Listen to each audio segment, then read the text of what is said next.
जो रूस न कर सका, जो जापान न कर सका और ना ही इजराइल कर सका, वह भारत के चंद्रयान 3 ने कर दिखाया है। करीब 5:20 पर इसरो के चैनल पर लाइव प्रसारण शुरू होता है। भारत के करोड़ों लोग उस पर नजर गड़ाए बैठे थे। लोगों को इंतजार था कि कब भारत इतिहास रचेगा। जैसे जैसे समय बढ़ता जा रहा था, लोगों की धड़कन बढ़ती जा रही थी। वैज्ञानिकों की नजरें कंप्यूटर स्क्रीन पर से हट ही नहीं रही थी। करीब 5:50 तक चंद्रयान चांद के बिल्कुल नजदीक पहुंच चुका था और काफी स्पीड से आगे बढ़ रहा था और अपनी स्पीड को कम करते जा रहा था। चांद पर उतरते समय यही सबसे मुश्किल काम होता है, क्योंकि अंतरिक्ष यान को अपनी स्पीड बहुत ज्यादा कम करनी होती है। अगर कोई अंतरिक्ष यान स्पीड कम नहीं कर पाता है तो वह सीधा चांद की जमीन पर गिर सकता है। लेकिन हमारे वैज्ञानिकों ने चंद्रयान 3 के अंदर इतनी ज्यादा एडवांस टेक्नोलॉजी फिट कर रखी थी कि प्लान के मुताबिक चंद्रयान 3 का लैंडर स्पीड कम करता गया और फिर वह समय आ गया जिसका करोड़ों भारतीय इंतजार कर रही थी। भारत आज चांद के उस इलाके में उतर गया जहां दुनिया के बड़े बड़े देशों के अंतरिक्ष यान औंधे मुंह गिर जाते हैं। वहां भारत के वैज्ञानिकों ने अपने अंतरिक्ष यान को सफलतापूर्वक उतार दिया। जी हाँ दोस्तों, चंद्रयान 3 का लैंडर सफलतापूर्वक चांद के दक्षिण वाले इलाके में उतर गया।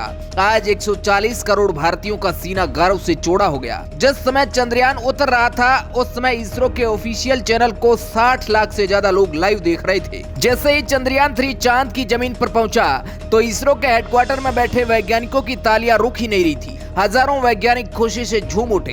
प्रधानमंत्री नरेंद्र मोदी भी लाइव आए और वैज्ञानिकों को शुभकामनाएं दी। आज पूरी दुनिया की मीडिया भारत के ऊपर नजर गड़ाए बैठी थी। आज इसरो की सक्सेस को देखकर पूरी दुनिया हैरान है। चांद के जिस क्षेत्र में उतरने को दुनिया नामुमकिन कह रही थी, वहां पर उतरने वाला पहला देश भारत बन गया है।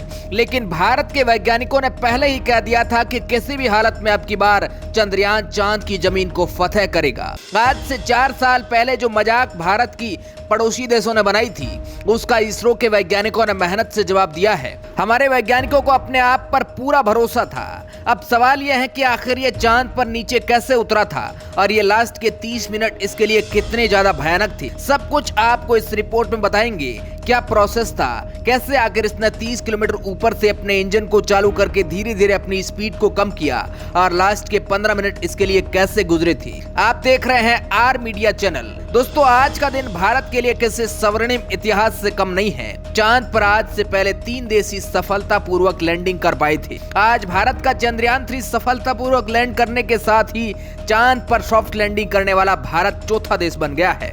अब भारत स्पेस रेस में इन देशों के साथ शामिल हो गया है। लेकिन दक्षिण वाले इलाके में आज तक अमेरिका भी नहीं जा पाया। चांद का सबसे रहस्यमय इलाका यह माना जाता है। चांद के इसी इलाके में बड़ी मात्रा में पानी मौजूद है, बर्फ के रूप में। यह इलाका डार्क साइड ऑफ मून भी इसे कहा जाता है, यानी चांद का यह अंधेरा हिस्सा माना जाता है। यहाँ पर कई गड्ढे ऐसे हैं जहाँ पर करोड़ों सालों से सूरज की रोशनी नहीं पहुँच पाई है। उनके अंदर क्या है यह आज तक नहीं पता है। जब आज से 42 दिन पहले मिशन लॉन्च हुआ था, उस समय वैज्ञानिकों का प्लान सब कुछ फिक्स था और इसी प्लान के अनुसार वैज्ञानिकों ने आज 23 अगस्त के दिन 6:04 पर चंद्रयान 3 को सफलतापूर्वक चांद पर उतार दिया। पृथ्वी से लेकर चांद के बीच चंद्रयान 3 ने बहुत लंबा रास्ता तय किया था। रूस की तरह चंद्रयान 3 ने शॉर्टकट रास्ते का इस्तेमाल नहीं किया था। इससे पहले चांद के चारों ओर काफी सारे इसने राउंड काटे। उसके बाद चांद के सबसे नजदीकी कक्षा यानी 100 किलोमीटर के दायरे में पहुंचा। वहां से भी इसने डी ऑर्बिटिंग की और फिर से चांद से 30 किलोमीटर ऊपर की कक्षा में जा पहुंचा।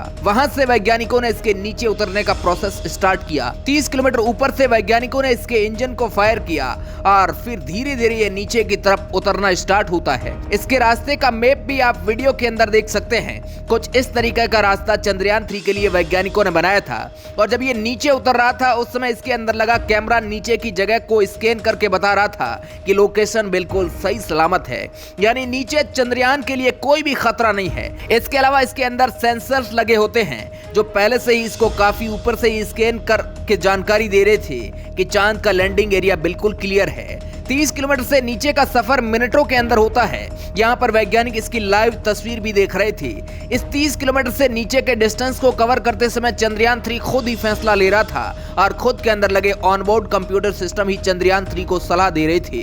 करीब 7 किलोमीटर ऊपर आने के बाद इसके रास्ते में थोड़ा बदलाव होता है और इस 30 किलोमीटर के अंदर में कई सारे पड़ाव होते हैं। लेकिन हमारे भारत के वैज्ञानिकों ने इतनी तैयारी कर रखी थी कि सभी पड़ाव आसानी से सफलतापूर्वक चंद्रयान 3 पार करता हुआ चांद की सतह तक जा पहुंचा और इसी के साथ भारत ने इतिहास रच दिया।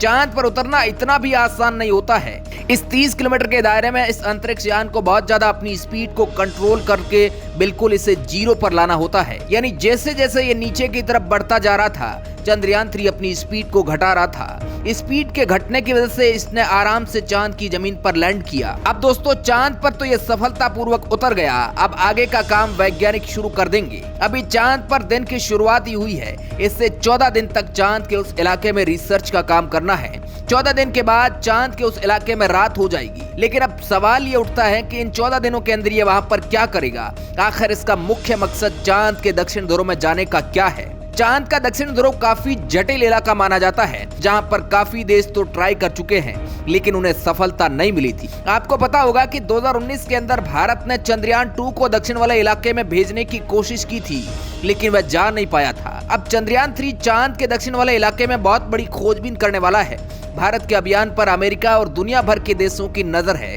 सबसे पहली बात तो यह है कि चांद के दक्षिण वाले इलाके की आज तक किसी के पास क्लियर फोटो नहीं है। अगर फोटोज है भी तो भी चांद के किसी ऑर्बिटर द्वारा ली गई है, जो कि इतनी ज्यादा क्लियर नहीं है। इसके अलावा चांद के दक्षिण वाले इलाके में कई ऐसी रहस्यमयी चीजें मौजूद है, जिनका पता आज तक कोई नहीं लगा पाया है। भारत ही वह पहला देश होगा जो चांद के दक्षिण वाले इलाके में खोज करेगा।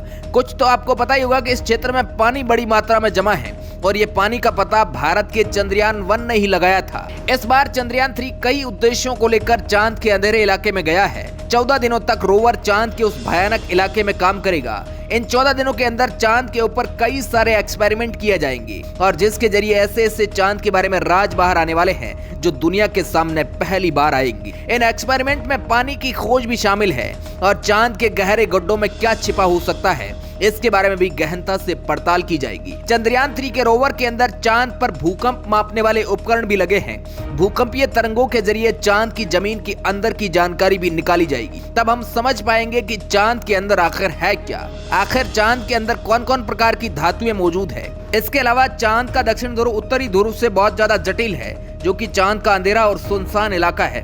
हालांकि अभी चंद्रयान 3 मिशन के बीच में ही रूस ने अपना लूना 25 मिशन लॉन्च करके भारत से पहले चांद के दक्षिण ध्रुव में उतरने की कोशिश की थी, लेकिन रूस अपनी कोशिश में नाकाम रहा।